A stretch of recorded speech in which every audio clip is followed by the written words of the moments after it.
Good evening.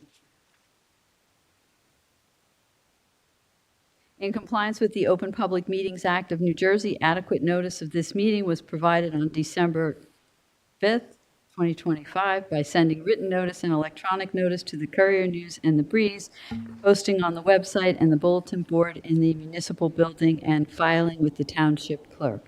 Can I have a roll call, please? Councilman Bucko, Here. Councilwoman Isla, Here. Councilman Kirsch, Here. Councilman Ring, Good evening here. President Geiger. Here. We'll now stand for the Pledge of Allegiance. I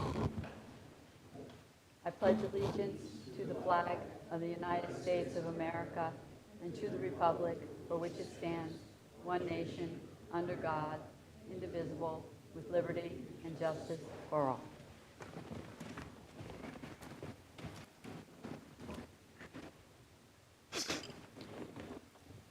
Next is the approval of the minutes from February 5th, 2026, the regular session.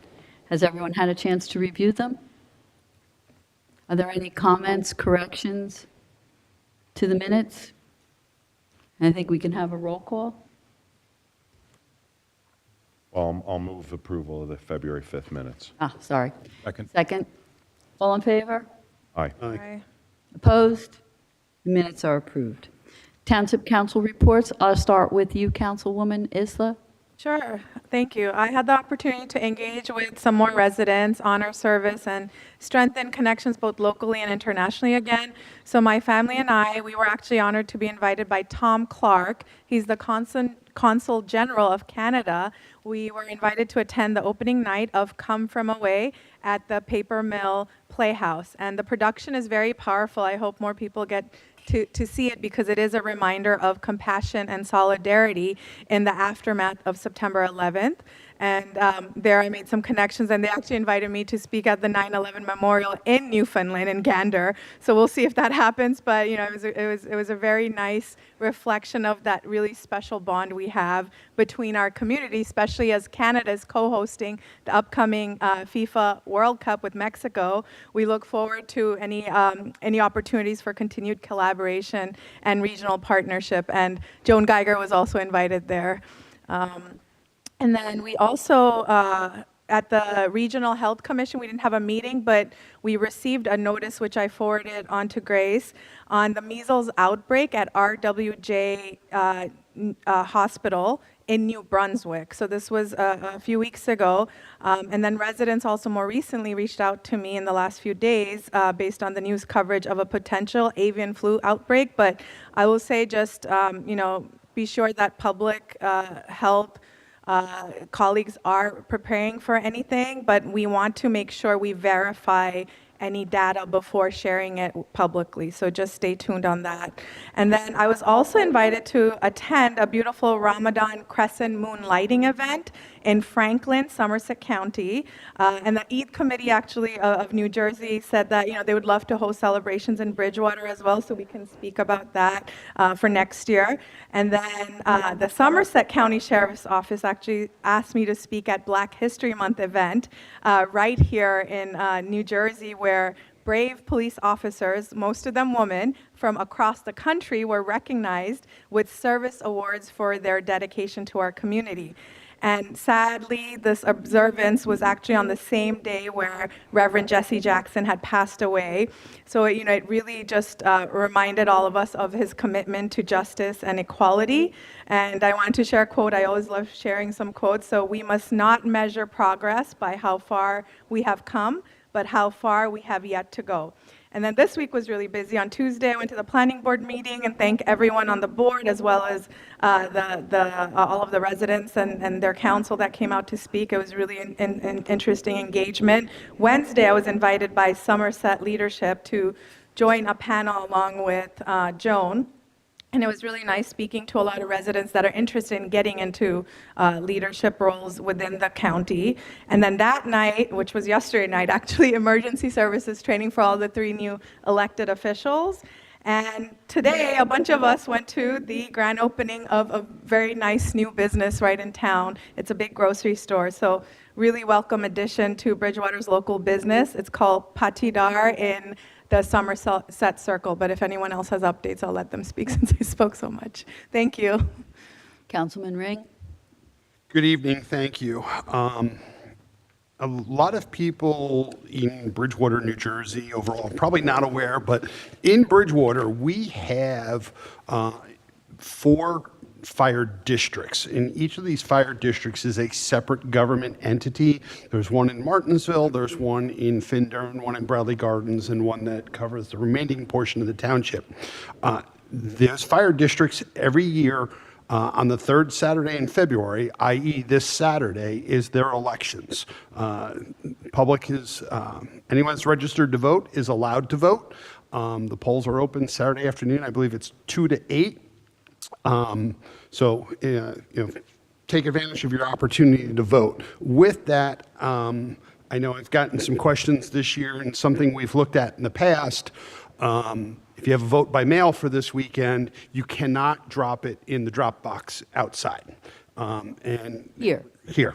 Anywhere, because the drop boxes for ballots are not owned by the township. Those are County Board of Elections, county clerk. They set the policies on when those are open and not open. So it's a county decision that box is not available to the residents of Bridgewater who have a vote by mail ballot. If you wanted to drop it in the box this weekend, you cannot. So, and that's my report. Can you drop it in the box in Somerville? No. None of the drop boxes are available for fire district. Then why would they send you a mail-in ballot if You you can mail it in the mail. You can put it in your mailbox to have it picked up by the U.S. Post Office, or you can drop it into a post office. I can hand deliver it. In the mail, in the special ballot drop box. You can hand deliver it to the county, or you can put it in the U.S. Postal Service, but the boxes the county has scattered around the county, you cannot use in a fire district election. I'm very glad you told me that. So what happens if somebody accidentally does that? Are those Can't, it's locked. Okay? Well, you can still try, as people do, but it's not available. Okay. So since we're on this topic, the guidance I've been giving to people is go to the post office, go to a staff person, get it hand stamped so that you can ensure that you took the behavior either tomorrow, Friday, or Saturday, and there would be no question that you did your civic duty rather than whatever may or may not happen if a ballot goes into just a random mailbox. Yeah, your ballots have to be postmarked. I did an election case, fire district election, that was a 2-vote difference, and not in Bridgewater, but there was a bunch of ballots where people had put them in their mailbox on the Saturday of the fire district election, but since it didn't get picked up for another day, it didn't get stamped on time, and didn't get there on time. So even though the person thought they were putting their ballot timely in their mailbox, don't wait on it. Okay. I forgot to mention at the last council meeting that January 27th was Holocaust Remembrance Day. And I just think that's important for us to all acknowledge. This month is Black History Month, and I believe we have a historian from Hobbstown who will be speaking during the public session and give us a little bit of history of Black history of Hobbstown, which is a section of Bridgewater. I did want to mention that and our firefighters and EMS from Bradley Gardens, Martinsville Fire Department, and Green Knoll Fire Department provided mutual aid in the bitter cold. It was almost 0 degrees to help a pretty big fire in Bernardsville on February 8th, 2026. So thank you to all of those who did that. I think Mr. Pappas is going to give a little explanation of the sewer bill. I think everybody got their sewer bill this week or last week. I did also want to say that there has been some concern expressed over the time taken for appointments by council. And I do want to note that there have been over 53 appointments so far of staff, professionals, and committees. 11 remain open, and I just want to say, just for the record, considering that we have 3 new council members, I don't think that's too bad. There's also been some concern expressed about the specific appointments of the, in the municipal courts with respect to the public defender and the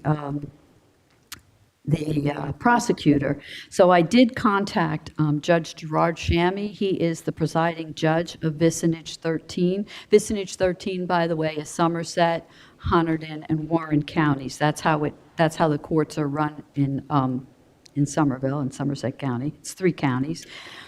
Anyway, I asked him if the courts did have any concerns over holdover appointments. He said, no, holdover appointments are not a concern. There can be a concern of a vacancy if it lasts more than 6 months, but other than that, it's not an issue. So anyone that's concerned about that can rest assured.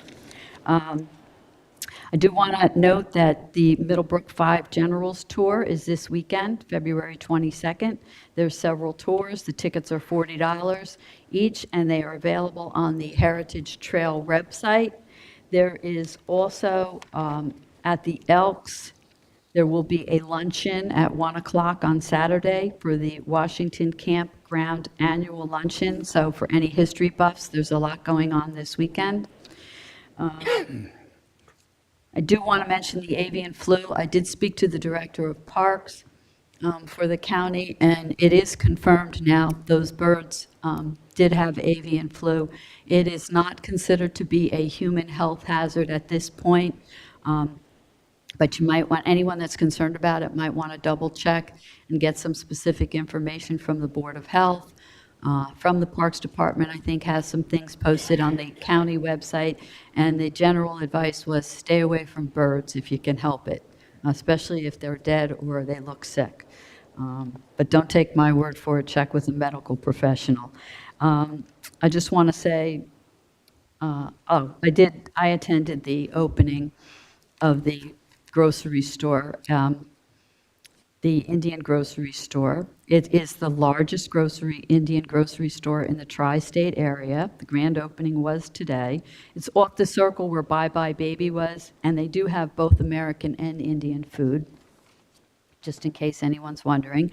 I want to offer condolences to our friends in Canada for their losses from this school shooting at the Tumbler Ridge School. About 8 people died. 5 of them were children and a teacher, and about 25 people were injured. And my fun history fact, the Vossler Avenue house on Foothill Road was built in 1754, and Washington and his troops passed by the house en route to Morristown. From that distance, from the house to Morristown is 16 and a half miles, and I think they started way before that, so God bless them. And that's my report. They didn't take 287? They did not take 287. It was probably an Indian trail at Okay. that point. All right. So a few items. As I think I noted last time, I had a very productive meeting with our state senator, Doug Steinhardt. We reviewed a sizable number of issues. I'll report out on 3 of them. I know, we are eager to make sure that from our side and the state side, we are making sufficient progress on any decision-making with the Prince Rogers Avenue bridge over 287. I know that, we're kind of seeing exactly where that issue stands, and Senator Steinhardt and his staff, if necessary, are certainly willing to step in and bridge any gaps. We also had a conversation about what I've been talking about from this day since July, which is the high energy costs in New Jersey. My concern specifically is that the lack of forward thinking has not only caused a challenge for individuals as we all open our bills, particularly in the summer and the winter, but we, Bridgewater, open a pretty big bill, and the school districts and every other taxing authority. We still have to run our pumps at the sewer through the sewer utility and the lights in here, and obviously the school district. I did raise this to him as essentially a hidden tax, and while he was certainly very concerned about the impact, I asked him, well, does the state have any money to help us out? And he said he'd take it under advisement, but the state's coffers are challenged as it is. So I did raise it and certainly, can dialogue with him again on that.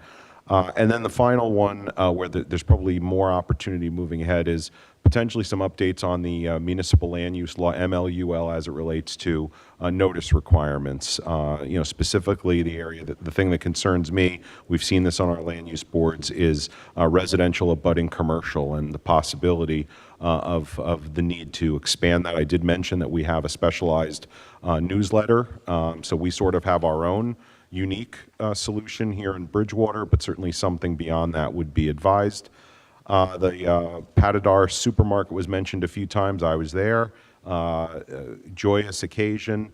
They will be employing 45 people at that location. It is their fifth in New Jersey, and they were already having a parking lot challenge, being overwhelmed in a good way with new customers this morning. Hopefully, that will be the case every day that they're open, and they will thrive at that location. And just wanted to mention two other things upcoming. On the 28th, 2 Saturdays away, we have our Bridgewater Township coordinated Chinese Lunar New Year celebration. That's at the Senior Center at 3 o'clock.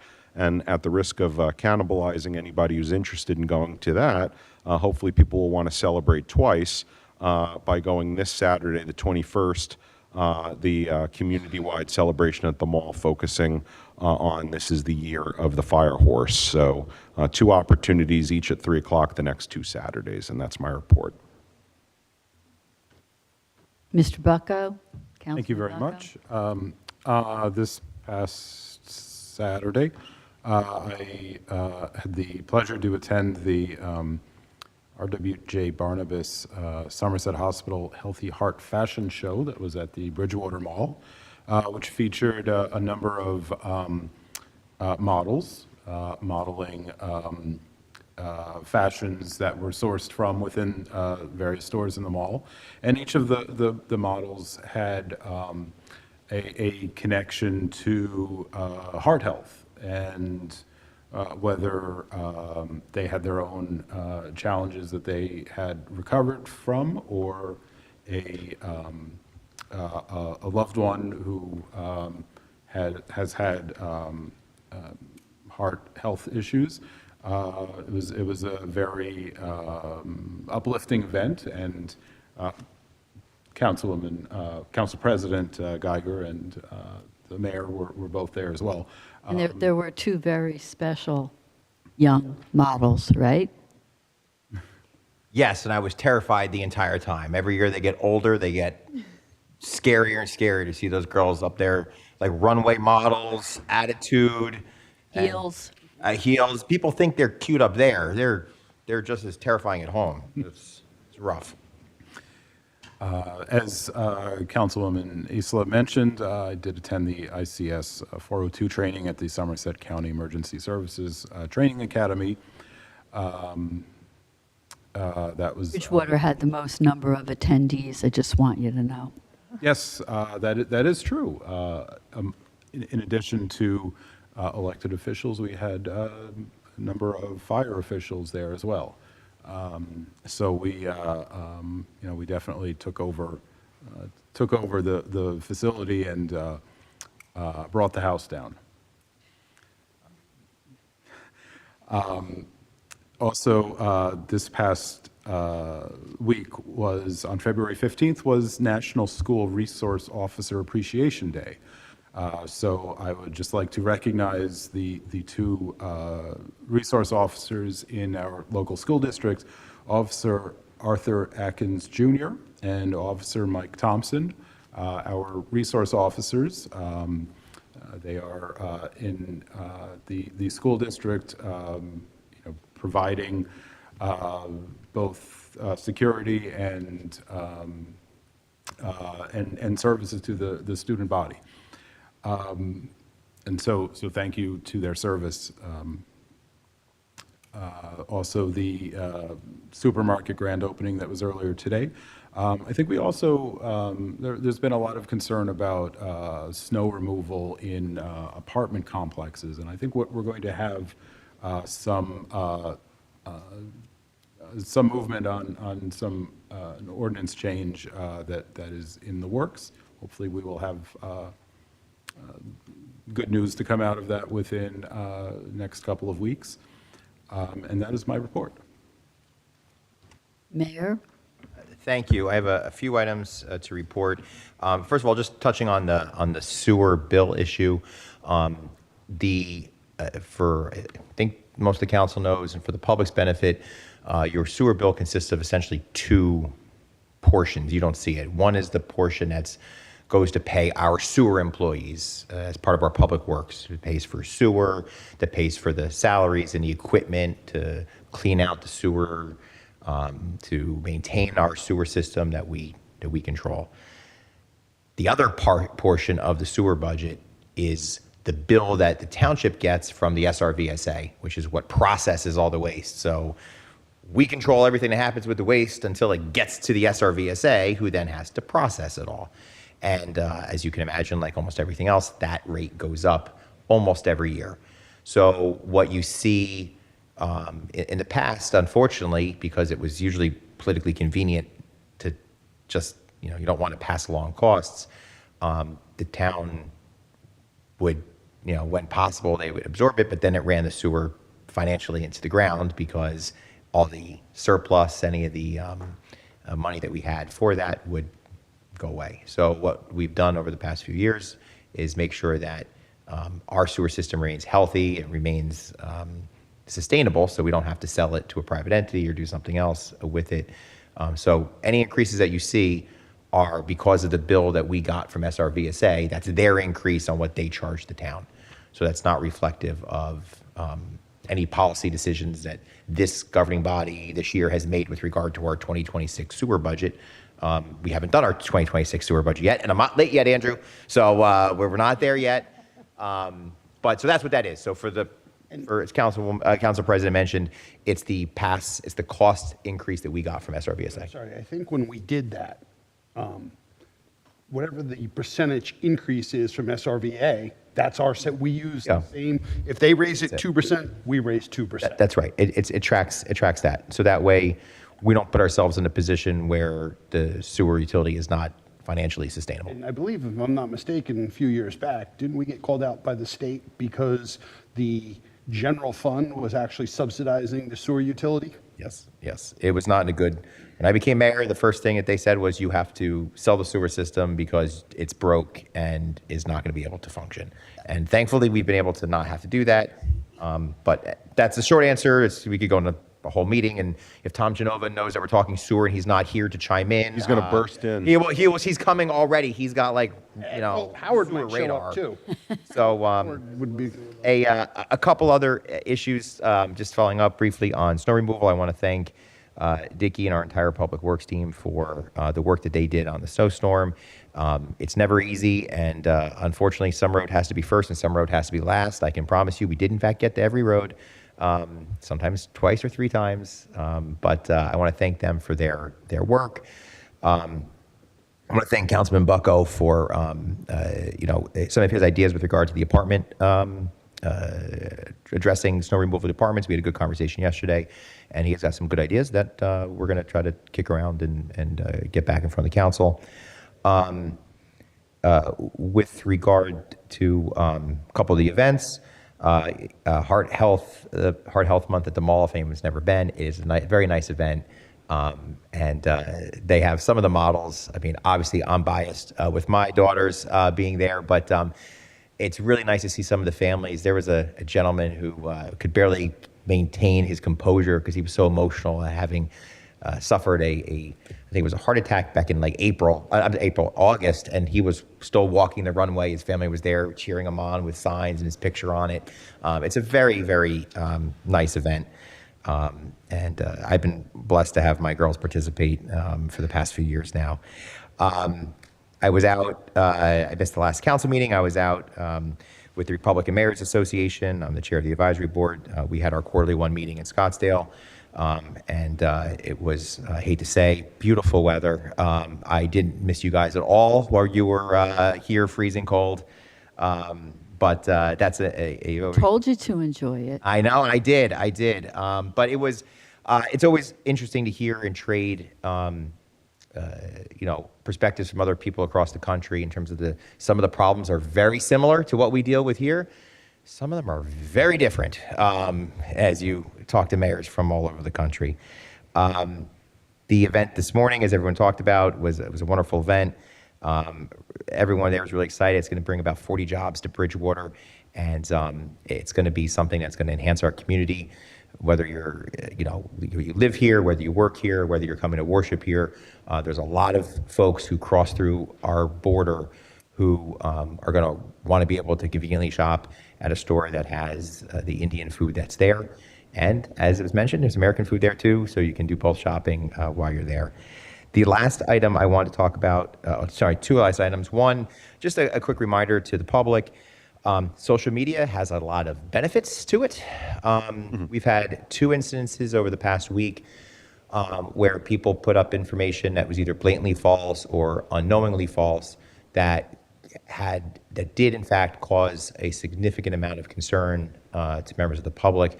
I would just caution everybody, if there is if you're going to go into social media for your news, please go to the websites or the Facebook pages of the township, of the police department, of an official source. Your Facebook chat group who says, I've heard the following rumor, is not reliable information. And unfortunately, whether people are well-meaning or not, it can cause a lot of harm and concern. There was a rumor about a shooting at the mall, which was not true. My wife and I were driving back from our otherwise relaxing 2 days at a bed and breakfast. As we drive in a car, my wife says, oh my God, there's an event at the mall. And my 11-year-old daughter was there for the first time with one of her girlfriends and their mom, who was going to be in the mall with them, but not next to them. So this was a big deal for my daughter. And of course, panic sets in because we see something on social media that says there's a shooting at the mall. Obviously not true. So just a reminder to everybody, please be cautious what you post on social media. If you don't know something, especially a public emergency or something like that, if you don't know it, please don't post it or confirm it. I promise you, if there is something that the public needs to know, our police department will get it out by Nixle. We'll get it on the social media. You will know if there's an emergency in Bridgewater that the public needs to be aware of. We will let you know. The chief is here, as he always is, with our command staff. They were great in responding to both of the instances this week. And we will get information out there to the public. So the last item I have on a more upbeat note, I wanted to announce a new hire as well as a couple promotions in Bridgewater. First, I'd like to announce that we hired Rob Field, who is sitting here in front. Rob Field is one of our 2 deputy administrators that we have. Rob, for those of you who don't know Rob, is a Bridgewater resident. I'd like to think that he was so inspired by me, he followed in my footsteps. Rob was in the marching band at Bridgewater High School, as was I. Rob was deputy chief of staff for the governor. So was I, although different governors, to be clear. Rob most recently was deputy chief of staff for Governor Murphy, and was in charge of ultimately all of the governor's office interactions with elected officials, legislators, departments, everything that the governor's office would need to interact with. And our local department here, Office of Constituent Relations, was modeled after my experience doing the same job for Governor Christie. And so I couldn't think of anybody better to step into that role for us here in Bridgewater than Rob, who is like I said, Bridgewater resident, lifelong, and he's going to do an amazing job for us. So thank you, Rob, for coming on board. So we have Rob, and then we also have a couple of promotions internally. Christine Madrid, who is here as well, sitting in a couple of rows back. Christine, as you all know, is Director of Human Services, who will also serve as a Deputy Administrator moving forward. Christine is going to focus, there'll be crossover between both positions, but she'll be focused a little bit more on the internal project management and internal operations. Rob will be focused, more on the outward, the OCR and those events, although they'll both have overlap. I also wanted to announce that Dan Ahern is our new Director of Constituent Relations. Scott Moraldo, who some of you know, wound up, he was away at the military. He came back, but he is back full-time with the military. He is left for that job. So Scott Moraldo has left, and Dan Ahern is now the Director of Constituent Relations. And Suzanne Mader, who is here, I think. We keep her in a closet in the back. Thank you, Suzanne. Making sure everything is running well. Many of you know Suzanne. She is the Director of Public Information and Information Technology. So her role has expanded, not just to doing some of the outward press and public information, but also helping us internally with all of our information technology. So it's a broader role than she had before. And last but not least, Sarah Hausman, who is here, I also believe, way in the back. Sarah, at the end of last year, was appointed as Director of Finance and Qualified Purchasing Agent, and she is now appointed as the Acting Chief Financial Officer with our prior CFO has moved on to another role.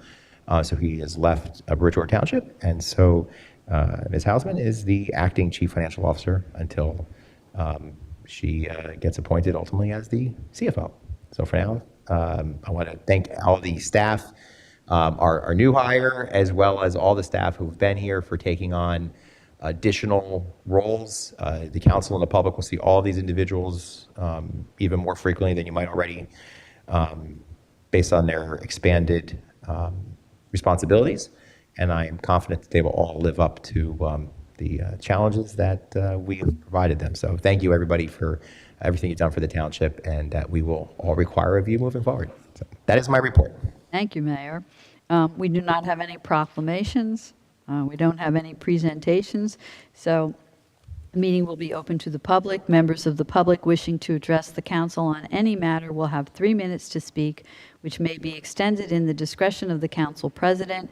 An additional minute will be allotted for responses to comments from the dais. Can I have a motion to open the meeting to the public? So moved. Have a second? Second. All in favor? Aye. Aye. Anybody opposed? Okay, the meeting is now open to the public, and I believe we have someone here who will be speaking.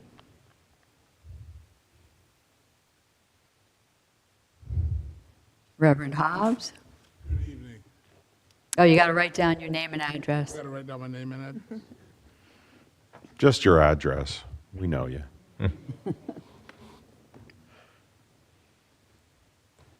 We probably know your address too, but. First of all, I want to thank God for this opportunity, and I want to thank the council for inviting us to come. Sorry. When you're speaking, it's broadcasting, so if you, yeah, thank you. Closer? Yeah, How's that? Perfect. thank you. Okay. Just want to make sure the folks watching online can hear you. I don't feel like I'm a stranger here. I feel like family. There are those that are new on the dais that don't know me, but there are those that know me very well. I got an opportunity to sit on the dais at one time when Bridgewater was going through a time of trouble with a situation, but they reached out to Macedonia. Macedonia's always reached out to the council, to the township. He's always been so gracious to us, and we've been gracious to have you guys come. Don't forget August, the fourth Sunday in August, Family and Friends Day. Don't miss it. Be there. Amen. Food's really good. And the dancing. Tonight, we just want to present to you the history of Hobbstown. There is a sign, if you're coming off of North Bridge Street on the side of the library, going past the library, there's a sign that says Hobbstown. It is small, but we enlarged it so you can be able to see it. And it actually says this: Hobbstown, founded in 1920 by Reverend Amos Hobbs, General Hobbs, and Robert Hobbs, as a haven from racism. The Hobbs brothers purchased land in Bridgewater, seeking freedom of self-expression and economic opportunity. They built homesteads, businesses, a ball field, and established Macedonia Baptist Church. The Hobbs brothers, with family and friends, created a vibrant, supportive community for generations. And this was from 1920 to 2020, the centennial year that we started and we had this sign put up. And this is from the Hobbs Family Union. Tonight, I am not going to give the history. We have a historian that's going to come, Nan Bennett Hobbs, and give you the history of Hobbstown. If you haven't heard it, it's a great history. So she'll come and share what she has for us tonight. And I'll come back just to finish, if that's okay. Thank That's you very okay. much.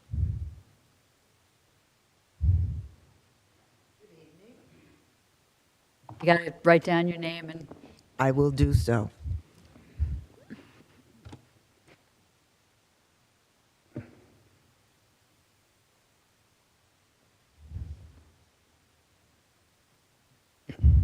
Okay.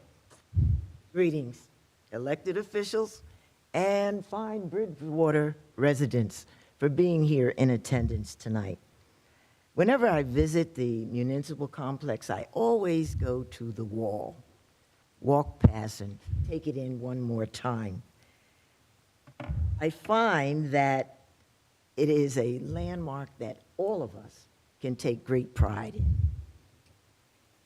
I also know that it is places, the stories that are attached to places, that really define our history. So tonight, in recognition of the 100th anniversary of Black History Month celebrations, I'm privileged to be the voice that acknowledges the ingenuity, the brilliance, and the resilience of our local African-American community, Hobbstown. Take a mental tour with me, if you will. As we enter Bridgewater, North Bridge Street, and we see the small sign, that's our welcome to Hobbstown. Making a turn onto Monmouth Avenue, we move slowly down, and we approach the Philip and David Miller Park. That is in honor of two gentlemen who in their lifetimes, born and raised in Hobbstown, were the greatest influence on Hobbstown youth, Bridgewater athletes, and most recently, Hall of Famers. We all know their names. Further down Monmouth Avenue, we pass the original house built by Amos Hobbs in 1920, 1921. That house still occupied and owned by Hobbs' descendants. At the intersection of Monmouth and Mercer stands the Macedonia Baptist Church, founded by Reverend Amos Hobbs, constructed in 1922. Macedonia remains today a spiritual center and a community positioned for all of the events that take place in Hobbstown. It housed the original Somerville Manor Civic Association, which was created back in the early 60s when Route 287 was proposed to run directly through Hobbstown, destroying the Macedonia Church building and displacing the entire community. It was that civic association, with the help of local, state, and federal representatives, that found a way to have Route 287 rerouted, and the community remains today.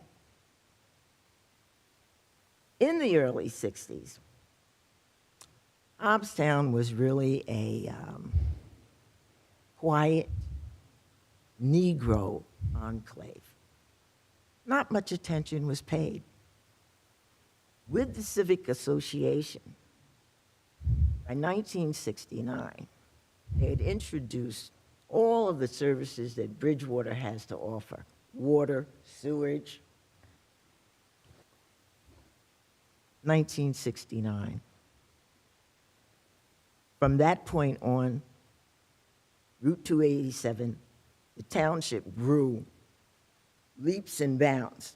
No longer a rural country backwater, but really a very distinguished suburban area.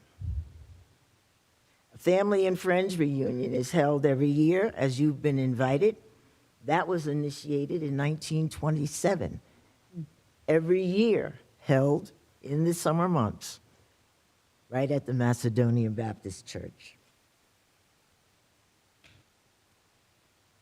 I would close this in just saying that there's one other section outside of the Hobbstown neighborhood, Prince Rogers Cemetery. And that cemetery houses, is a burial site for previously enslaved persons.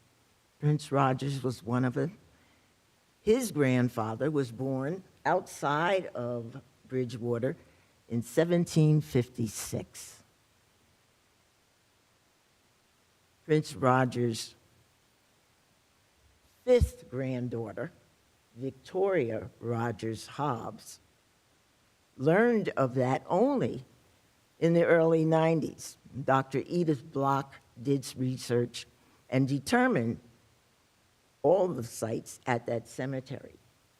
Prince Rogers Road, which we traverse daily, is named for that previously enslaved gentleman.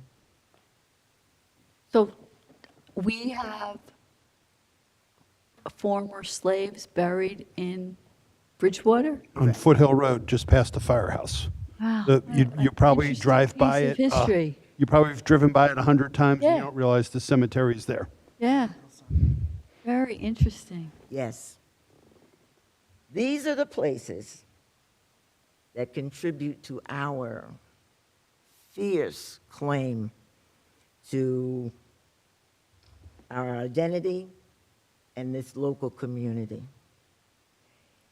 In 1986, Ronald Reagan gave the first Black History Month proclamation, and he stated that understanding the history of Black Americans is the key to understanding the strength of our nation. Black History Month reminds us and encourages us to emulate the people who understood the immense promise of America. So tonight, as I said, it is my privilege just to speak about this township, this neighborhood, and our ancestors.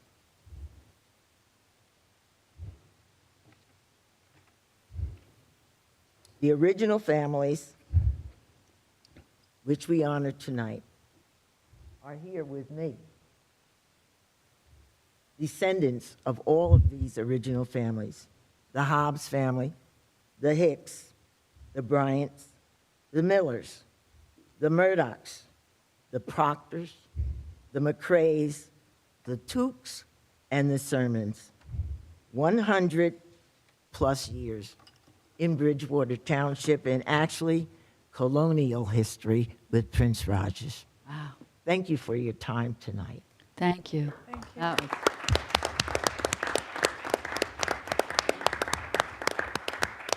And in our closing, we actually have others that are here.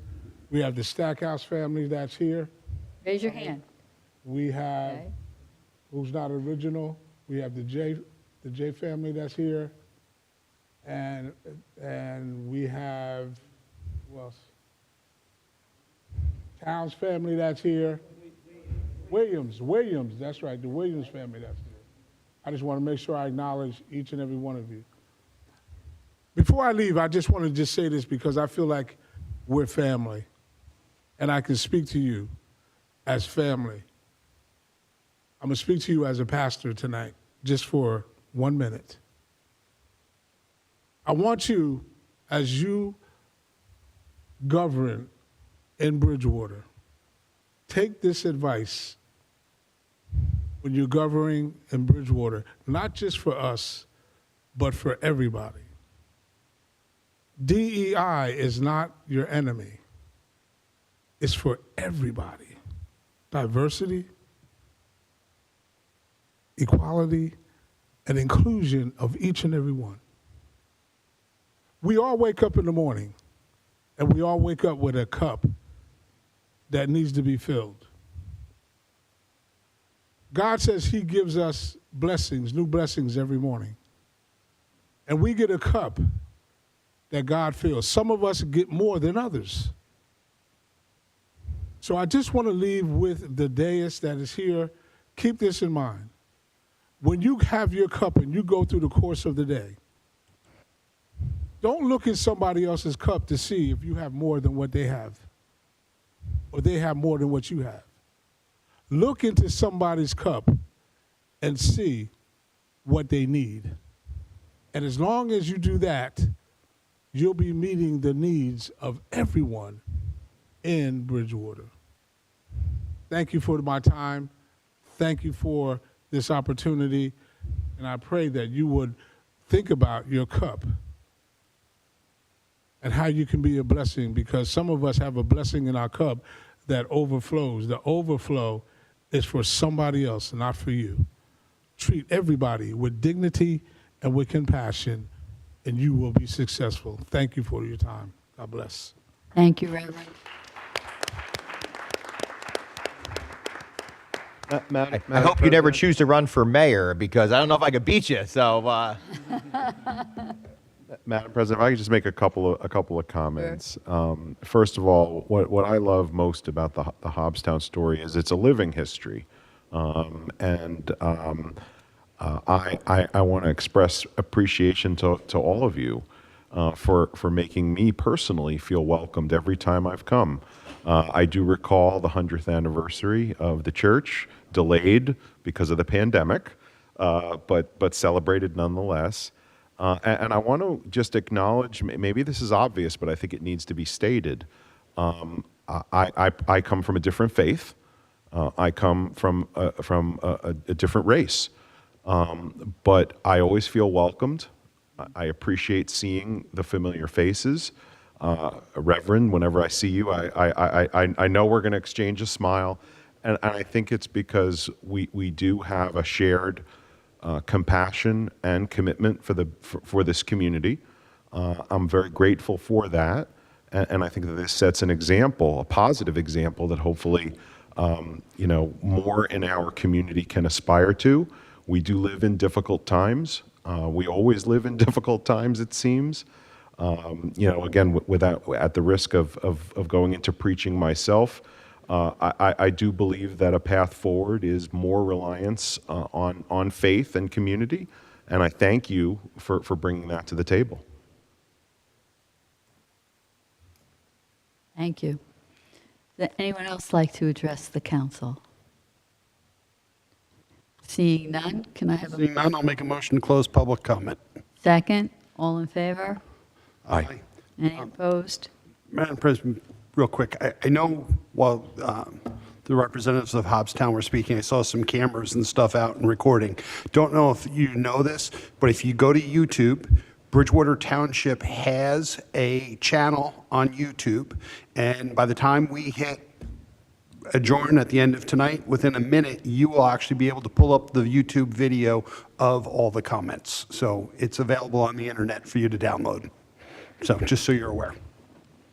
Would we be able to take a picture, though, of everyone? That'd be Well, really we have everyone in the room. I know we have a lot of families here Yeah, can we do that? for memories.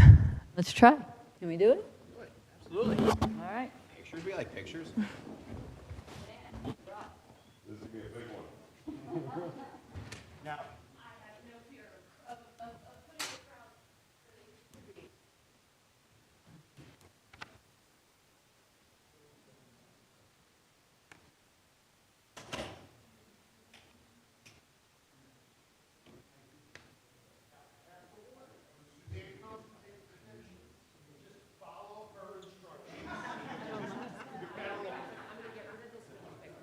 I'm so sorry. Pardon me.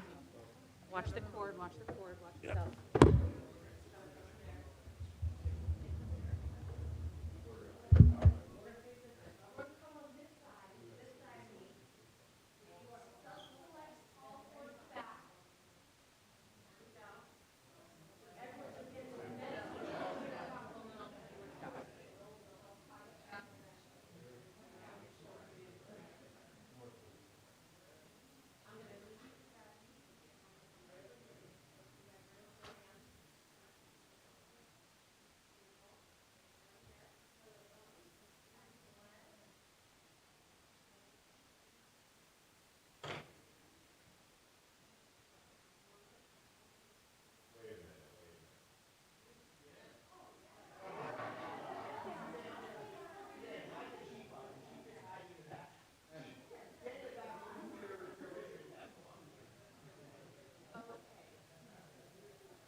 All right. So moving on with the business, we have the introduction of several ordinances. So we have an ordinance adopting an affordable housing ordinance and development fee ordinance in accordance with the Fair Housing Act, Uniform Housing Affordability Controls, and NJAC 5:99-1 et sec. And that's just a fee update. Mr. Pappas maybe could explain it a little bit, but my understanding is it's a slight increase and it's pursuant to state law, so it is what it is. Yes, and there are other provisions of this that update the ordinance pursuant to the state legislation that's really required of all municipalities in New Jersey. So we need a vote to introduce the ordinance. Can I have a motion to introduce the Make a ordinance? motion to introduce 11A. Second, all in favor? We don't Aye. need a roll. Aye. Oh, no, you roll call that. All in fa, we do or we don't? We do. Okay, we need a roll call for that. Councilman Baco? Yes. Councilwoman Isla? Yes. Councilman Kirsch? Yes. Councilman Ring? Yes. President Geiger? Yes. Let me set the final action. Final action for this ordinance is scheduled for March 5th, 2026 at 7 p.m. here in this courtroom. Public inspection of this ordinance will be available on the website, the bulletin board, and in the clerk's office. That's it. Okay. Second ordinance, or B, an ordinance of the Township of Bridgewater amending Section 126-309.3.1 of the Bridgewater Municipal Code, RMDU-26, multifamily residential zone, allowing for a multifamily residential development on the property known as Block 400, Lot 7.06 on the Bridgewater Township map and located at 520 Route 22 East, including affordable housing pursuant to the provisions of the Fair Housing Act and the Uniform Housing Affordability Controls. This is just to basically meet our fair housing requirements. One of several. One of several, right. Can we do all three of them together? You have to introduce them separately. For resolutions, you can. For ordinances. Okay, thank you. So I have a motion. Yes, you do. I'll second. We need a roll. Council President, can I just make one brief comment on, it really applies to all of these. Go ahead. Which is under the state law, they have to be enacted on ultimately by March 15th in order to be compliant with the state law. Bridgewater is not a part to any of the lawsuits that are challenging the law, although there are about 30 towns that are challenging various aspects of the law. I know that because my law firm is representing 30 of those towns. The only thing I would just ask is that we, when it gets closer to the March 5th meeting date, that we just check with our legal counsel as to where any of those lawsuits are in case there's any change in terms of deadlines. I just want to make sure that we're not acting sooner than we need to act in case any of the courts have any impact on the law. And I want to make a further comment. I don't think it's any secret that there is a difference of opinion on the dais as to affordable housing, but regardless of that, Bridgewater is probably one of the best one of the best towns in the state in terms of compliance, in terms of over-complying, in terms of, regardless of the feelings of some people on this dais about it, they follow the law. Yeah, and that's to be clear, just from my comments, is that the lawsuits that are out there and some of the comments that we've made is like the lawsuits aren't challenging the need for affordable housing, but if the lawsuit was successful, it could impact what Bridgewater's requirements are. So maybe instead of 421, maybe we would need 321, and therefore there may be projects that some members on this dais don't like that maybe we wouldn't need to do, or other ones that we would have to do instead or whatever. So that's the only, so I'm just raising that now. It's put on everyone's radar that while even if there is relief in any of those cases, Bridgewater's not a party. I don't know whether the relief could be narrow to those parties. I don't know. I'm just flagging it that it could be that we get here on March 5th and we have a public hearing, but we may decide, depending on what, if anything, is going on, that we delay final action until March 15th. We may have a special meeting, or I may ask the council to consider a special meeting to act if there's any question about what's going on with those cases. So that's it. Mayor, may I ask, just from a procedural standpoint, if we take this action on March 5th, after the public hearing, of course, and then there is some change later, would you be able to veto the ordinance and send it back to us? So technically, I have 10 days to sign ordinances or veto them or take no action. If I take no action or I sign them, they become law after 10 days. If I veto them, it comes back to the council. So depending on the timing, then yes, you could pass them on March 5th, and if something happened on March 10th, I could veto them on the 11th. But the problem that you have there is, this is not, the power of the mayor to veto is not like, I can't just scribble out which lines I don't like or change numbers and send it back. It's an all or nothing proposition. So, look, we'll cross that bridge when we come to it, if we get there. I only raise it now so that way it's on people's radar, just in case, we get to March 5th and there's some issue or question about the state of the law. Look, to be fair, those, so far, those cases have not, there's been very minor relief granted, but nothing has undercut the ultimate state legislative framework that has set forth all these various requirements. So it's very possible we get to March 5th and nothing has changed, or the courts have ruled against the towns that are challenging it. I just want to put on everyone's radar that we want to make sure that we are compliant with the law. Bridgewater, there are some towns that didn't even participate in this process. At no point in time did Bridgewater do that. Did I suggest Bridgewater do that? I just want to make sure that once we pass the ordinances and they go into effect, if you're a potential developer of those sites, as I think everyone knows, you are governed by the law at the time you put in your application. So if we pass the ordinances, let's just say, and they go into effect on March 25th, on March 26th, if somebody files an application in front of the planning board or the zoning board, then our ordinance is the law that governs that application. Even if the law changes later, if somebody comes back and says, oh, Bridgewater, you didn't actually need 421, you only needed 221. Well, if the project's already went forward or there's developer applications in there, then it doesn't matter. We've already passed the ordinances. So all I want to do is make sure that we are compliant with the law. We at no point in time put Bridgewater at risk for not meeting our affordable housing obligations and opening us up for the builders remedy lawsuits. But at the same time, not acting any sooner than we need to, so that way we make sure we have all of the information. And the answer might be that we still do all the projects as is, as proposed, even with there's a change in the law. I just want to make sure that we don't act sooner than required and therefore Build limit- more houses than we have to. That's right. If That's right. We would have the option. Correct. At least we'd be able to have that conversation that says, would we still want to do these projects if we didn't have to build 421 because of the state mandate? Or would we change the type of projects we're doing? Or we don't want to have those discussions.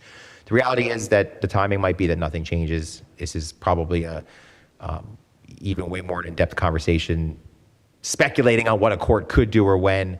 I just want to make sure that everyone is aware that there is a chance that there could be a change, and that if that was, the administration would come to the council asking you to wait until, if there was a question, that we wait until, March 13th, 14th, whatever the deadline is to act. Do you have any indication that the court has any intention Well, of making a decision before all these deadlines for all these towns? Yeah, so the very interesting thing, and I'm happy to have further conversations, not here, but it is public, Bore right? everybody to death. Yeah, well, it is public right now that there's about 20 some odd mayors. There was towns and mayors, so the individual elected officials also sued. And they went to federal court. There's a state court actions and there's federal court actions. And the federal court action got dismissed on a technical, standing grounds. The Third Circuit did a very quick denial of an appeal. And we brought the case to the Supreme Court. And it has not been rejected yet. Sam Alito is the justice for the district. And Justice Alito asked the state to provide briefing in response to our brief, which is now all pending in front of Justice Alito and the Supreme Court as to whether or not they would grant a stay of the law pending further adjudication. So all I can tell you is that they asked for extra briefing, so it was not dismissed at hand, and that briefing is all now in the Supreme Court. So Fascinating. yeah. Okay. So anyway. And Madam President, just another final brief comment. It was alluded to that Bridgewater has a very positive track record as it relates to previous affordable housing rounds. That is a strength of this community. It's a credit to previous mayors and previous councils that we came to this from a position of strength. It's also, I believe, a strong accomplishment of the mayor and the most recent previous council that we put together a comprehensive plan that meets the law, meets the needs for this community moving forward. I'll be the first to admit, though, I don't think any one of us that participated loved every component. I know there were certain pieces that I didn't like, but as is the case when putting together a plan as a group or as a committee, we reached consensus, and that's what you see here is these three. I know there was one before, there will be others. This is the plan that was determined to be the best solution to a very challenging question. I think it's also important to note that while we're doing these ordinances, since we're talking about affordable housing overall, while we're doing these ordinances tonight to meet our obligation, these are one small portion of our overall obligation because of, I'll say it, because of the work of Mr. Corsini and his firm, in particular Bill Savo, over the years of helping us. For example, when you do an affordable housing unit over in the Crossroads 30 years, that 30 years you can go sell at market. Bill was instrumental over the years in, okay, we will help you with projects in exchange for extending that 30-year cap. So there's a lot of stuff that goes on in Bridgewater on affordable housing on a daily basis to help us for every 10-year cycle that a lot of people don't realize, and I think it's important to acknowledge that. And you can correct me if I'm wrong, Mr. Corsini, but I believe that with respect to the 30 years, that most of the people stay because they really like the housing, they like the town, they like living here. So we continue to get the credits beyond the 30 years, which is really nice. And there's a lot of towns that don't do that. And so if you do that and you keep 100 units, that's 100 less units Right. to develop every 10 years. And you're still providing housing for people who need it, so Correct. it's a win-win for everybody. There's a lot of work that goes on day in and day out, not just every 10-year cycle. Yeah, and I think we're already 2 years into the 10 years, right? Yeah, we're practically there, so. Yeah. Thank All you. right. Mr. President. I think I have to read this ordinance, right? An ordinance, No, you did. Yeah, I interrupted, you were about to vote, and I oh, interrupted. okay, Take the roll call. okay. Councilman Beckel? Yes. Councilwoman Isla? Yes. Councilman Kirsch? Yes. Councilman Ring? Yes. President Geiger? Yes. A final action for this ordinance is scheduled for March 5th, 2026, here at 7 p.m. Public inspection is available on the township website, the bulletin board, and the clerk's office. And the next one is an ordinance of the Township of Bridgewater amending Section 128 of the Bridgewater Township Code to add Section 126-321.8 entitled AH-1 Affordable Housing Zone, allowing for a multifamily residential development on property known as Block 170, Lot 4.02 on the Bridgewater Township tax map and located at 250 Route 28, including affordable housing pursuant to the provisions of the Fair Housing Act and the Uniform Housing Affordability Controls. Is there any discussion? I'll move it. Second? Actually, now there would be the discussion. Which item are we on? D. Did we skip C? Yeah. I thought I read C. We did B, now D, which is all right. Okay, well, I just did it out of order, so Let's make sure we're. I'm reading the I address. thought I did. Let's do the vote, and then we can go back and do C. Okay, perfect. Did I get a first and second? What? Did I get a first and Oh, I'll second. For 11D. 11D. That's 11D, right? Delta. Yep. Okay, Councilman Beckel? Yes. Councilwoman Isla? Yes. Councilman Kirsch? Yes. Councilman Ring? Yes. President Geiger? Yes. Final action, once again, for this ordinance is scheduled for March 5th, 2026, at 7 p.m. here in this courtroom. Public inspection is available on the township website, bulletin board, and in the clerk's office. Okay, and now we'll go back to C. An ordinance of the Township of Bridgewater amending Section 126 of the Bridgewater Township Code to add Section 126-321.9 entitled AH2 Affordable Housing Zone, allowing for a multi-residential development on property known as Block 711, Lot 7, on the Bridgewater Township tax map and located at 1400 Frontier Road, including affordable housing pursuant to the provisions of the Fair Housing Act and the Uniform Housing Affordability Controls. Can I have a motion? I'll make a motion. Second. And just for a quick conversation, this is the senior restricted, correct? Yes. Okay. Any further discussion? Roll call, please. Councilman Beckel? Yes. Councilwoman Isla? Yes. Councilman Kirsch? Yes. Councilman Ring? Yes. President Geiger? Yes. Final action scheduled for March 5th, 2026, at 7 p.m. here in this courtroom. Public inspection will be made available on the township website, on the bulletin board, and in the clerk's office. Okay. And now we're moving on to resolutions. So A, resolution appointing Director of Finance and QPA Sarah Hausman as the Acting Chief Financial Officer, CFO. So moved. Second, is there any discussion? I just want to say she's fantastic, and I am so grateful that she's willing to step up and do this role. And is this going to, I assume this is a helpful step in terms of getting the budget proposal due by 2/27? So I don't want to say that if you don't do this, we won't have a budget in by the 27th, but this will certainly help us. Notice how carefully I worded it. But she is doing two people's role now. Right. You are doing the job that used to be done by two people. Yes, We at understand some point in time, we will have to backfill some position to get Sarah help, but in the meantime, she's indicated she can work 20 hours a day and doesn't need to sleep. We So should vote appreciate on that. this now so she can get back to doing the budget. Okay, all right. Councilman, On the subject of the budget, speaking at least for myself, I'm sure Councilwoman Isla comprises the Budget Committee, would be willing to meet with the CFO at any point when available to discuss that sooner rather than later. Yeah.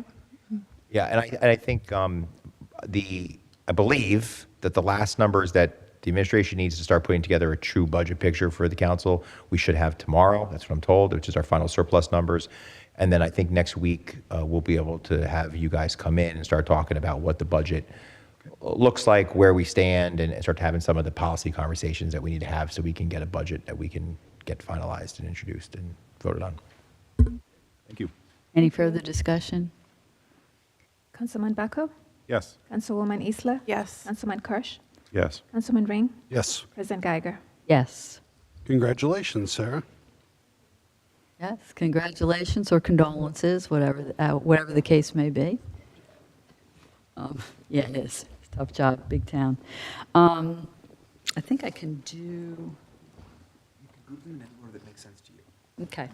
So first I have a question about the next series of resolutions before I group them together. When we approve these, do these numbers automatically go in the budget? So if we're approving 20,000 for the redevelopment planner, does then 20,000 go in the budget? Yes, it goes in the budget. It doesn't necessarily get spent. So these are, if you look at most of Understand these, it's that. not to exceed numbers. So that's what goes into the budget for purposes of making sure that, we have the CFO has to be able to certify when somebody submits a voucher that we have the money available to pay. There's a line item attached to it. So yes, these would go into budget grouped. It wouldn't be there'd be a legal line item that would have all of the legal budget together, as an example, or planning would go under the planning department budget. You wouldn't see one specifically for each one. So Oh, I'm sorry. Yeah, but to be clear, though, that the work that any of these professionals does is still controlled by the administration. So it's not like we say to somebody, hey, redevelopment planner, you now have carte blanche to make up your own projects and start building work and telling the town, like, none of the professionals do work unless they're directed to by the administration or by ordinance or depending on what the project is. So this just says these individuals are hired for these positions. We are capping the approved amount of funds, so it's available in the budget, and then every month they submit their invoices and right. So, and if you, on the supporting documentation for each one of these, there's a certification of availability of funds, and it actually not only, so the first one, B, the 20,000, it even tells you what line item of the budget it goes to. In the temporary budget, but it's also gonna, that Will go, amount yes. will go in Yes. has to go That's- into the final budget. That's the correct. Proposed budget. Unless we went back and amended the resolution. Oh, I see what you'd have to do Yeah, that. Yeah. but as an example, like for 12B, which is the redevelopment planner, last year, this is an identical ordinance to the one resolution that was done last year. The amount that this professional actually received was like $11,000 because that's all the work there was for that professional to do last year. So this is providing us enough flexibility that we think that all these professionals will come in under the numbers that are here. It provides a tight window so that there's a little flexibility so that we're not coming back to you on every penny that's needed. But obviously, we don't want anybody running amok. So. Okay. Can I read all of them? Read them on the Read the record. titles on the record. Okay. Whatever order makes sense. to Okay. you, And then you can call. So I'm going to group a series of them together. So A, resolution appointing director of finance. Oh, we did that one. What- I'm sorry. Authorizing the appointment of Mike. What are you looking to do on consent, B through what? I was going to do B, C, D. I thought I would stop at the municipal prosecutor one, so I'd do the court ones in a group, and then everything, and all the rest of them. It's going to be a lot of reading, so pull out your phones and play a game. Authorizing the appointment of Michael Sullivan of the firm of Clark, Canton, Hintz, PC as redevelopment planner and award of professional service contract in an amount not to exceed $20,000 for a one-year term commencing on January 1st, 2026 through December 31st, 2026.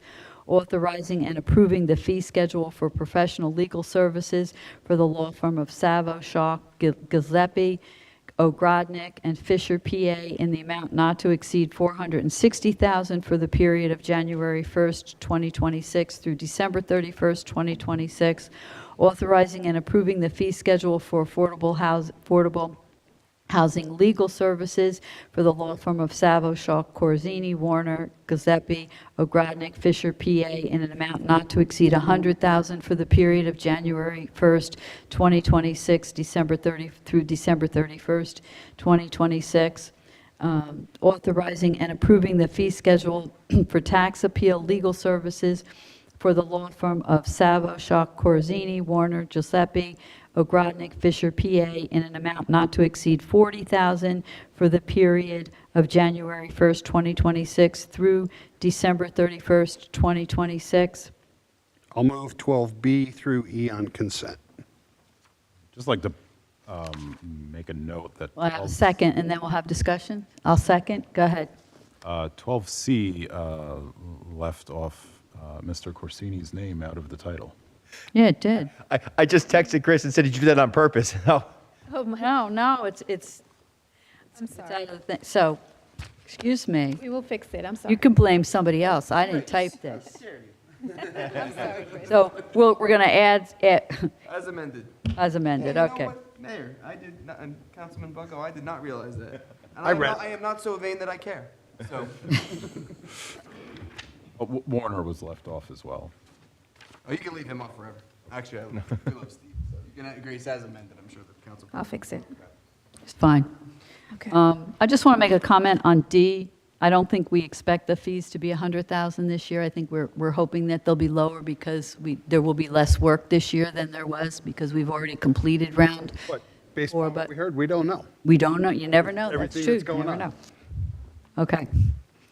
I think we need a roll call. Councilman Bucko? Yes. Councilwoman Isla? Yes. Councilman Kirsch? Yes. Councilman Ring? Yes. President Geiger? Yes. All right, so now we're up to F. Authorizing the appointment of Matthew Giacobbe Esquire of the law firm of Cleary, Giacobbe, Alfieri, and Jacobs LLC as labor counsel for the Township of Bridgewater for a one-year term commencing on January 1st, 2026 through December 31st, 2026, in an amount not to exceed $120,000. I'll make that motion at 12F. I'll second.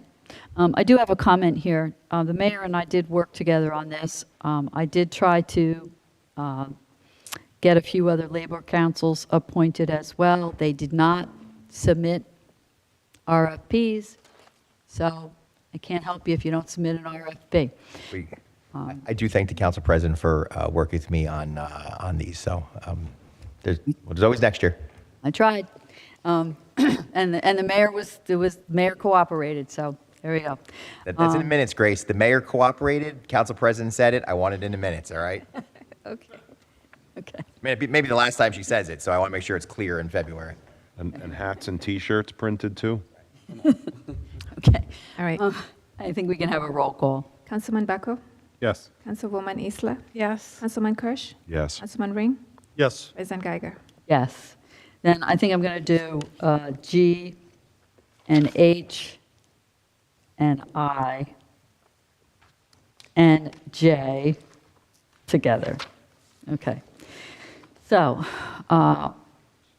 authorizing the award of contract professional legal services, municipal prosecutor John Lanza Esquire, in the amount not to exceed $80,000 for a one-year term, commencing on January 1st, 2026 through December 31st, 2026, authorizing the award of contract professional legal services of alternate municipal prosecutor to the law firm of Savo, Schock, Corzini, Warner, they both got included, Giuseppe, Ogrodnik, and Fisher, PA, for a one-year term commencing on January 1st, 2026 through December 31st, 2026, in an amount not to exceed $3,600.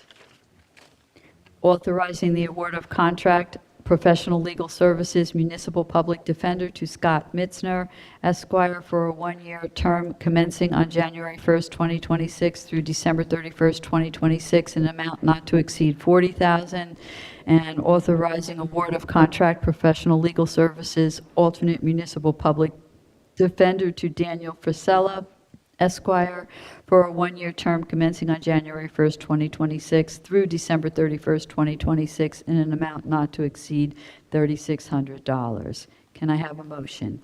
I'll make the motion on that bunch. Second. Is there any discussion?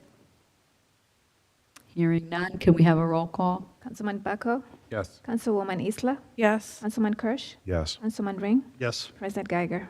Yes. Now we're on to K, authorizing the appointment of Jordan R. Volk, PE, PMP of Colliers Engineering and Design to provide professional sewer engineering services, construction management, inspection, and New Jersey Water Bank Loan Administration Services for the Township of Bridgewater for the term of project commencing on February 5th, 2026, in an amount not to exceed $327,225. Can I have, Relate it to the upgrade? Middlebrook Pump Station Construction Management Oversight. I'll move it. I'll second. Second. Any discussion? Roll call? Councilman Baco? Yes. Councilwoman Isla? Yes. Councilman Kirsch? Yes. Councilman Ring? Yes. President Geiger? Yes. L, a resolution to adopt procedures for administration and inspection of federal aid highway projects. I'm just going to ask the township administrator to give a brief description of this. It's about the safe routes to school. Yes, for the Garrettson Road project, this is a grant that we received. This is the first step in a series of resolutions that the council will consider. The grant amount is $768,000, and over the next probably 2 months, we'll be back to request the adoption of another resolution, which would be selecting an engineering firm for the design of the project. Basically, we're going to have sidewalks Correct. on the other side of Garrettson Road by the high West school. of, They did it a couple years ago. They did it on the one side, and now they're doing it on the other side. This will be west of Country Club. Yeah, west of Route 28. Yeah. I'll move it. Did you want to mention the amount of the aid? 768,000. 68, yeah. I moved it. Second? I'll second it. Is there any further discussion? We have a roll call? Councilman Baco? Yes. Councilwoman Isla? Yes. Councilman Kirsch? Yes. Councilman Ring? Yes. President Geiger? Yes. Council President, before you read M, this was brought to my attention shortly before tonight's meeting that one of the names on here may have actually moved out of the township, which would make them ineligible. Did not have a chance to confirm that yet, so I'm going to make a motion to table 12M till our next meeting, so we don't have to change it again. I'll second that motion. We need a roll call for that, or we can just, all in, Procedural motion, you can do all of it. okay, all in favor? Aye. Aye. Aye. Opposed? Okay. Tabled. Thank you. Okay, Since we're revising the resolution, I didn't want to have to revise it again. fair enough. N, authorization to execute an agreement with the Board of Commissioners of Somerset County for 2026 recycling in an amount not to exceed $477,537.28, based on a fee of $28.16 for services for up to 16,958 households, funded from the various accounts from 2023, 2024, 2025, and 2026. And again, I'm going to ask Town Administrator Pappas to just explain why it's coming from 4 different years. I'm actually going to ask Sarah to come forward. She's the one that discovered this, and let her get the credit that is due her for this. This is an annual contract. I don't know if Ms. Madrid has anything to add, but the funding is from numerous sources. So Sarah, stand to the mic if you would. During the audit, You got to talk into the mic. during a recent audit of the books, we found multiple grant still had old recycling tonnage grant balances in them. So per the auditor, we're using up the old grant funds. And then the balance goes to current fund. So we saved a little money for this year. We did.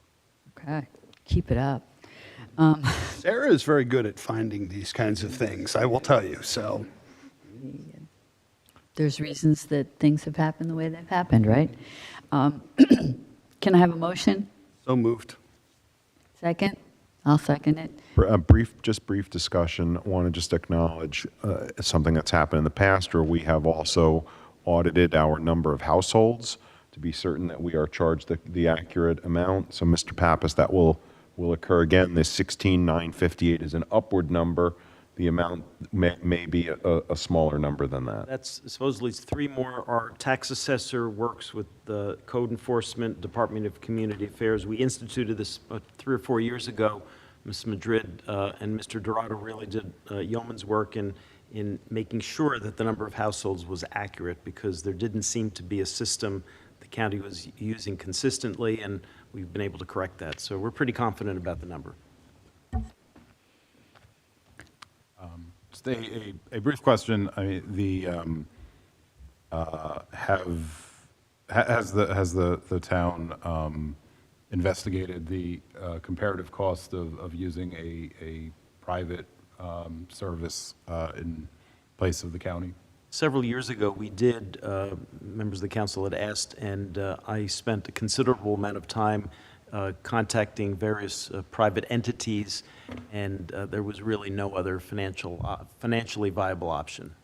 We also considered, Mr. Pappas, if I recall, an alternate but adjacent county, and that was also deemed not feasible at the time. I have no objection at some point in time, though, Councilman, if at any point in time, can't do it, we can't change anything for this year, but if we want to look at it again, just because it was, not viable 5 years ago, I'm always, I'm always happy to take a look if we have other thoughts that you or, the rest of the council has. It's just important to keep the options open and investigate whether or not, we're getting the most utility out of each dollar. When you think about the county running the county recycling program, and you think about the collection costs, meaning the trucks, the manpower, the bins, and then the entire county recycling center, it's $28.16 for a household for 1 year. We can always look, but I'll be very surprised. Well, it's probably a lot cheaper than if you didn't recycle, if you were paying your garbage people to remove that garbage. That's a whole nother separate, because it's actually come down. We had the gentleman who used to oversee services for the county here 2 years ago, 3 years ago. It's improved dramatically, but at one point, like 6, 7 years ago, almost half of what the county collected in recycling went in the garbage. Cardboard in particular has taken a very rough hit.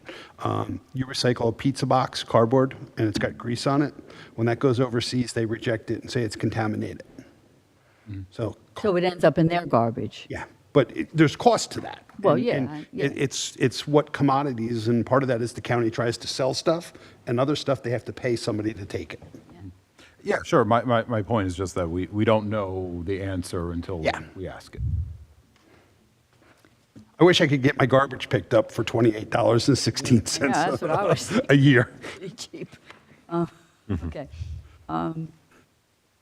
Did we do a motion on this already? Yes. Okay. Need to do a roll call. Roll call? Or no, Councilman- I think we have to do roll call. Councilman Bacco? Yes. Councilwoman Isla? Yes. Councilman Kirsch? Yes. Councilman Ring? Yes. President Geiger? Yes. Approving participation with the State of New Jersey in a Safe and Secure Communities Grant Program administered by the Office of the Attorney General, Department of Law and Public Safety for a grant amount up to $45,150 and a matching expense of up to $331,741.73. It's my understanding that this is something for the police department, I believe. Mr. Pappas? Yeah, this helps to offset salaries for traffic safety. So it goes against our police officer salaries, and we're always happy to offset the cost of the salaries. Okay. Can I have a motion? So moved. Second? I'll second. And we need a roll call. Just one brief question. It just seems out of place that the match amount is 8 or so times the grant amount. I mean, that's probably, Yeah, it's however there's a formula to it, and it basically says they understand that an officer's salary, only a certain portion of it is attributed to the traffic safety this grant goes to. So there's a formula that figures out here's the amount of time we think you're spending on traffic safety, and here's the percentage that the state's willing to pay towards it. Okay. You'll see some other grants that are, sometimes it's a much better matching, and we get, more money. This one is. yeah, I understand. Just that, you hear, matching a grant, you would think it would be 1 for 1. It's Yeah, not matching that way. I wish it was. not as much. And Councilman, to be clear, that these salaries are for officers that already exist. In other words, we're not obligated to hire new officers. If we didn't get this grant, these officers' salaries would still be on our books. We would just be paying the full cost of them. Yep. Yeah, we'll take it, right? We'll take the 45,000. Roll call? Councilman Baco? Yes. Councilwoman Isla? Yes. Councilman Kirsch? Yes. Councilman Ring? Yes. President Geiger? Yes. P, award of contract to Air Systems Maintenance, Inc., 718 Jefferson Avenue, Kenilworth, New Jersey, 07033, for HVAC quarterly maintenance services to various township locations in the amount of $31,310 for quarterly maintenance and $20,000 for emergency repairs if needed, for a total amount not to exceed $51,310 for the period of March 1st, 2026 through February 28th, 2027. It's my understanding this is the HVAC for the town hall and a couple of other buildings. It's the same vendor we've used in the past, and I believe there were several bids, and these were the lowest bidder, correct? That's correct. And this is the lowest bidder was the contractor we currently use. And we're satisfied with that work. Just to clarify, because I was somewhat confusing with this, the $31,300 for quarterly maintenance, that is not a quarterly charge. The $31,300 is the annual charge for quarterly maintenance. That's a good clarification. Yeah. Can I have a motion? I'll make the motion. Second? Second. Come on, keep our people comfortable. That's right. Roll call? Councilman Baco? Yes. Councilwoman Isla? Yes. Councilman Kirsch? Yes. Councilman Ring? Yes. President Geiger? Yes. All right, Q, you're up, Mr. Ash. Authorizing professional services agreement with Carlin Ward Ash and Hart, is that how you say it? Hart, LLC, for special tax counsel services, and appointing Carlin Ward Ash and Hart, LLC, special tax counsel, to be paid on a contingent basis at no cost to the township. I think we're going to table this while we go. There's no need to table, you just can leave it on your agenda. Okay. Go into executive. Okay. Back out. That's what we're going to do. So we're going to go into the executive session now, because, Just to clarify for the public's benefit, we're going into executive session and we anticipate taking action following the closed session. okay. So we'll come back to the public, we'll Yeah. come back to this for the public portion of the session. Okay, that makes sense. We try to tell them when we go into executive session whether or not we're going to take action afterwards. Thank you, that's good. Do you need a motion to go into Closed executive session. session? Okay, so can I have a motion to go into closed session? So moved. I'll second. All in favor? Do I need a, I need a roll call for that, right? No, no. Okay. You have resolutions, so yeah. Okay, You just I do. have to read that. Be it resolved by the Bridgewater Township Council that this body will now convene in a closed session to discuss the following matters: litigation, special tax counsel, When and if the matters discussed become public record, that information will be made known to the public at the appropriate time. The public is excluded from said meeting, and further notice is hereby dispensed with, all in accordance with Sections 8 and 4A of the Open Public Meetings Act. Do I need a motion for that? We already did it. Okay, that's what I'll I make the made. motion again. Okay. Michael can second it again. I'll second it again. Okay, I should have read this first. before Yeah, I that's made the all right. motion. Okay. So we need a roll call now. No, we don't. We don't? All in favor. All in favor? Okay, all in favor? Aye. Opposed? Hearing none, motion is approved.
Suzanne, when are the lights going to be green?